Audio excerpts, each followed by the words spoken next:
does that even mean, Bowers game? Ahoy there, YouTube! I'm back again today for another game review, and today I'm very excited to be checking out the Goonies adventure card game from Albino Dragon Games. This is for 1 to 4 players. Age is 14 plus, even though you can ignore that. It'll take you about 30 to 45 minutes to play. And in the Goonies adventure card game, this is a cooperative game where you're going to be taking control of a Goonie who will have his own special ability and trying to clear encounters and try to find gems. It's set in the Goonies movie universe, obviously, but does it do it justice? Let's open it up, and I'll tell you what I think about it. Alrighty then, we're going to take a look at what you're going to get inside of the Goonies adventure card game. So first and foremost, we got a handy dandy rule booklet. It's 14 pages, double-sided, full color, full of pictures, illustrations, examples, and it's incredibly well done. It should have you up and running pretty quickly.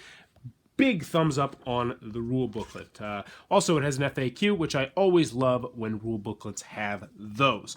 So, in the Goonies adventure card game, this is a cooperative game where you're going to be taking control of different characters from the Goonies and trying to explore all the different locations and find the 5 gems at the different locations. If you're able to find all 5 gems and have enough space mapped to do so, you will win the game. So we'll go over the components and then we'll get into the gameplay. So first, we'll start with the character cards. Got Chunk and Mikey and Data and Steph, a bunch of the characters from the movie, and each one is going to have their own unique special ability and also their own unique one-time per game special ability. And I highly recommend paying close attention to these cards and trying to utilize them whenever possible. Now, before we get started, I do want to mention one thing. This is a cooperative game. I already mentioned that. But this is a cooperative game where you're not going to have your own turn. The entire team has a turn where they will be able to do 4 actions. So you're going to be deciding together what actions to take. So I wanted to clarify that early on so we could just continue to steam forward. Now, next we have a bunch of these cards right here. What are these cards? These are extra cards that you will not even be using in the game. So there's lots of variability with this game. These are different locations because when you flip over a location, when you successfully explore a location, you're going to flip it over. So different stuff will be happening each game. Also, these are challenge cards, which will make the game more difficult, even though it's already a very difficult game. So next, we have our 5 locations: the restaurant, Chester Copper Pot, the water slide, all locations from the movie. And underneath those are going to be obstacles that you're going to have to get rid of. In order to get rid of these obstacles, you're going to have the matching symbols on the card. Now, you might notice that this symbol is on a lot of the cards. This just means that it's a starter card. So you're going to keep those cards to the side because you'll always start the game with those. But in order to get rid of this obstacle, you would have to have a map and a musical note. This one is only going to require 1. All you have to do is have a skeleton key, and you get rid of that one. So there'll be different things on each card. So next, up here, we're going to have numbers 1 through 5. So what you're going to be able to do is you're going to be able to explore these different locations once you complete all the obstacles. And you're trying to find the gems, because that's how you're going to win the game, is if you get all 5 gems and you have all 5 of these spaces over here cleared, which I'll talk more about in a second. But there's 3 tiles right here, and you're going to pick one of these tiles when you explore a location and hopefully get the gem. However, there's going to be 2 booby traps on each spot, which will do bad things for you. Obviously, they're called booby traps. Add 1 obstacle to this location, immediately move the Goonies to location 5. So this location just got more difficult, and now you are where you don't really want to be, because ideally you want to be at the well. The only good thing is this tile goes out of the game, and now you would have a 50-50 shot to find that gem. In order to find the gems, though, you're going to have to clear paths, which are these tiles over here, which will go a little bit over there. And this is a little bit of a set collection aspect where you're going to have to turn in 3 of a kind, and when you do, you'll be able to, so 3 of a kind maps, you'll now flip it over, and you've cleared a path to put a gem right here. And I do want to mention a production issue, which I'll mention more in the pros and cons. It's not a big deal, but it is a slight annoyance that these were misprinted. So you're going to have to just put 2 of those together on 2 of the 5 over here. 3 of them are just fine. Also, we have obstacle or encounter cards, which we'll talk a little bit about once we get into the gameplay. And of course, a cool little Goonies meeple, which you'll be moving across the board. So when you start the game, you're going to start with cards, and all the cards that you get are going to be put face up in front of you, so everyone can see your cards. It's completely played open-handed because it is 100% cooperative. You're going to have your character card in front of you as well, and hopefully you've studied what that does, and we'll just go you through a mock turn so you can see all the different actions. So on your turn, the first thing you're going to do is you're going to decide on taking your 4 actions as a team.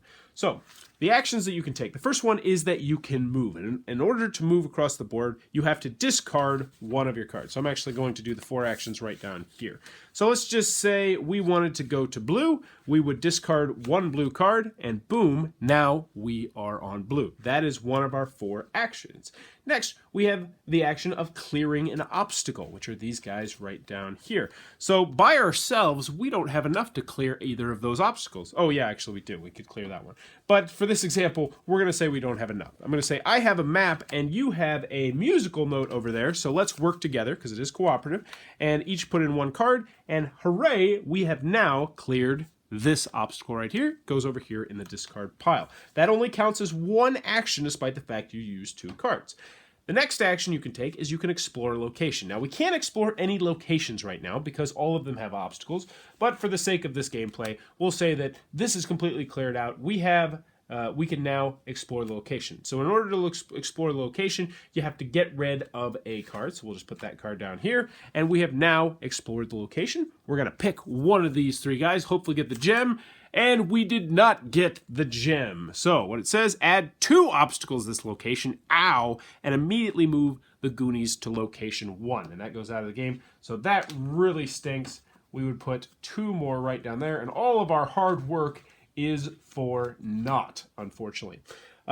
The next action you're going to be able to do is map a path, which are these tiles over here. How you're going to do that is you have to turn in 3 of a kind, and if you turn in 3 of a kind, then you get to flip over the corresponding path. So let's just say we turned in 3 skeleton keys, bada boom, we'd flip that over, and now we have opened up another spot where we can collect a gem.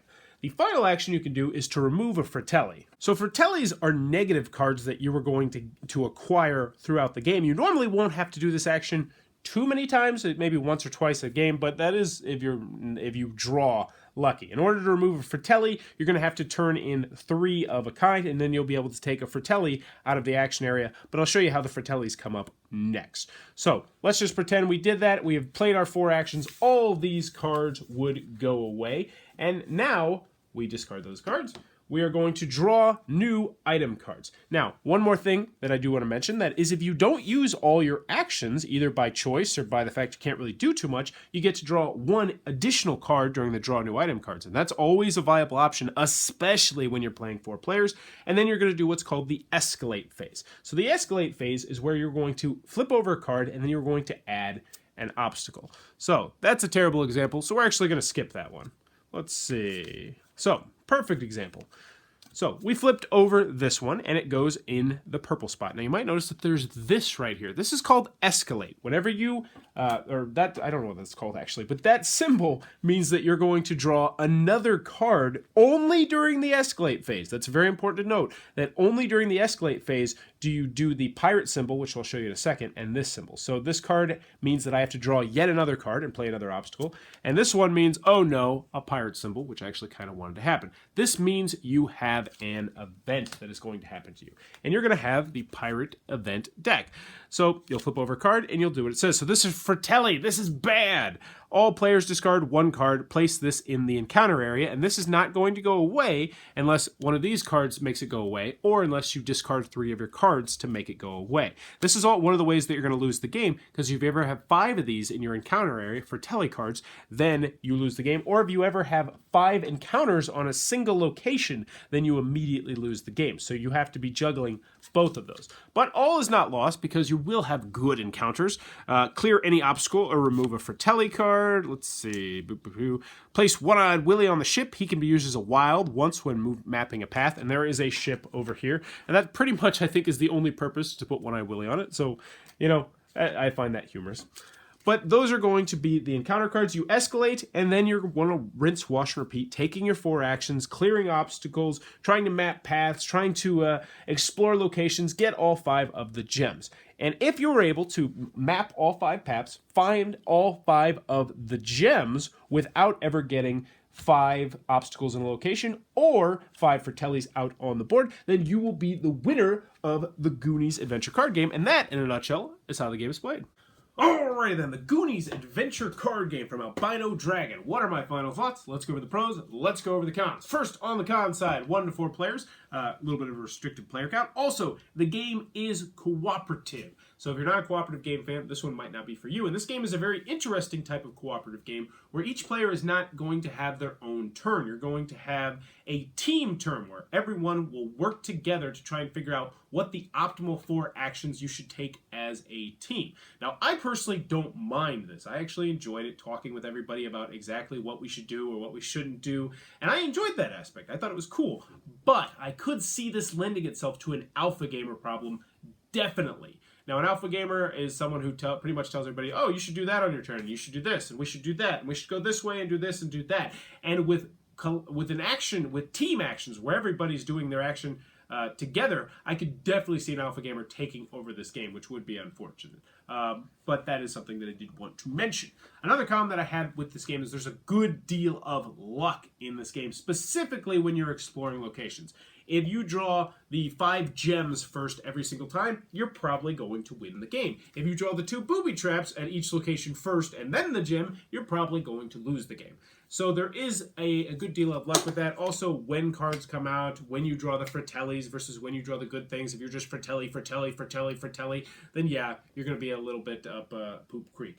But, you know, it didn't really bug me, the luck in the game, because I thought it felt a little bit with the theme, and it is a lighter game, which is another con that some people might have. This is not a meaty, cooperative game. I think you only have 5 actions you can take on your turn, and they're relatively simple. Clear obstacles, move around, map paths.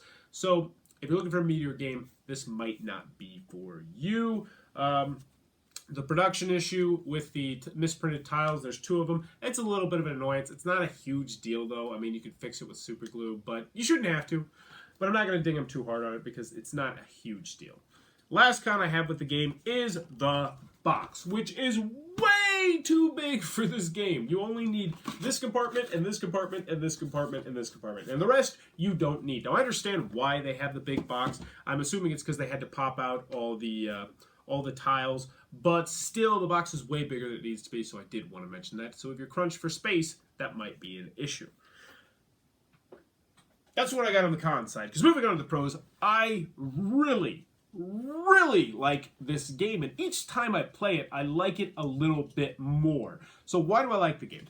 I like it because it's easy to learn, it's easy to teach, very well done rule booklet. I like the theme, I like the mechanisms, I like the fact that this could be a great gateway game too. I like the fact that this could be a great family game, but it still can hold its own as a solo game and as a game night game. Like, this is a chameleon game, and I love chameleon games. There's not a situation that I can really think of where this game is not going to fit unless you're playing with people who only play meaty games. So let me divulge. So one thing I like about this game a lot is the variability. There's lots of variability. Each time you're gonna have different cards, and I didn't even show you this in the middle part, but when you explore a location successfully, you're gonna flip the card over, and then different things will happen in the game. Like, for instance, if a 4th obstacle is added to this location, you lose the game. So despite the fact that you've already cleared out green and you've got the gem at green, now green can be a definite problem that you're going to have to go back there when you don't really want to go back there more than you would like to, and it changes the game. Some of them will be like, no more obstacles are going to go to pink anymore. Now they all go to yellow, and you're like, oh crap, now we really have to focus on yellow. And sometimes those kind of things will stack up together, and you're like, oh, this is a big problem. So towards the end of the game, it gets to be like this big race, like almost this pressure luck, like, ooh, I think like we might be able to win this game this turn, maybe, but we should probably go play it safe over here. But if we go play it safe, then we might not be able to do this next turn. And I like the interesting choices that it makes you take. And I also like the fact that it's completely cooperative, that everybody is talking about what the best thing to do is going to be, and every player has their own unique player ability. So what might be the best option clearly to you might not be to them, because they might be like, no, I feel like we should wait on mapping this path, because if I map this path, then I can clear an obstacle, and then I also get to draw another card, so we should definitely do that. Plus, we don't even need any yellows right now, or we don't even need any keys right now, because we don't have to travel here or do this. And I like there's a lot of communication in this game, which brings me to my other point. This is a fantastic family game and a fantastic gateway game. Both for pretty much the same reason. I feel like you could probably teach this to a... I don't want to go too early because I don't want to get people too excited. A 7-year-old. Maybe a 6-year-old, but a 7-year-old for sure. It says 14 plus in the box. Get out of here. Because with the shared team actions, you can, scaffolding, be like, all right, so we're going to move first. Where do you think we should move? And then we're going to clear obstacles. Oh, I see you have the lantern here, and I have a musical note here. So what do you think we should do? So you can kind of ease them into the game. Same with the people, the gateway gamers. I feel like you could definitely teach this to someone who has never played any hobby games before, which is huge. That's a big thing to say right here, especially with an IP like the Goonies. Like, there might be somebody who's like, you got so many fancy games, I don't want to play it again. Oh, you got the Goonies? Oh, all right. You might talk me into playing that one day and be like, yeah, let's do it. And this is so simple when you're working together as a team that you can get people into the hobby. So I feel like this is a fantastic gateway game. I feel like this is a fantastic family game. It really ticks me off. My cameraman called dibs on this game at Gen Con because I want a copy for myself and my family. But I digress. So, game night game, yes, it's difficult enough because this game is very difficult. It's difficult enough that I feel like it's a good light game night game, gateway game, family game. So, solo experience. I haven't really talked too much about the solo experience. Do I like it as a solo game? Yes, yes, yes. And honestly, it really doesn't lose too much as a solo game, which might be something someone might say on the con side. But I enjoyed it as a solo game. I enjoyed it at the full player count. I enjoyed it at all the different player counts. Everyone I've played this game with has enjoyed this game. And I think I'm up to about 10 people now who I've exposed this game to. I don't know if that's the right terminology. But good components, aside from that snafu. Good rule booklet. Artwork. I mean, it's just pictures from the movie. Does the theme come across necessarily? Maybe not as much as you would like, but still, the Goonies adventure card game is a very, very solid game. I really enjoy this one. Yeah, that's what I got to say. If you're in the market for a family game, a cooperative game, a solo game, a gateway game, check this one out. The Goonies adventure card game, outstanding game. Yeah, it's really, really good. Check this one out. If you enjoyed this review, please be sure to click on that subscribe button down below in the comments below. Let me know. Tell me about a shenanigan that you got into as a kid, a Goonies-esque shenanigan. For mine personally, I was, I believe, 11 years old, and somebody had crashed their moped, and the moped went off the side of an embankment and down into the woods. So me and my friends, the police were there, they were making sure the guy was all right, and they're like, all right, we'll go get a tow truck, we'll get this taken care of later. Then we actually went down there, and I guess we stole the moped, for the lack of a better term, but we were like, it's in the woods, nobody grabbed it, we can just take it. Not to mention we were stupid 11-year-olds, and then it actually ended up being like, somebody saw us take it, and we hid, and we kind of lied to the cops about not having it, but then somebody squealed on us, and so we got a very firm talking to about stealing mopeds. And I don't even know what we were going to do with the moped. It was just, I don't know. But yeah, we were 11, we were stupid. But that's a Goonies-esque moment that I had as a kid. Did you have any cool adventures when you were a kid? Let me know in the comments below. And as always, thanks for your time, YouTube.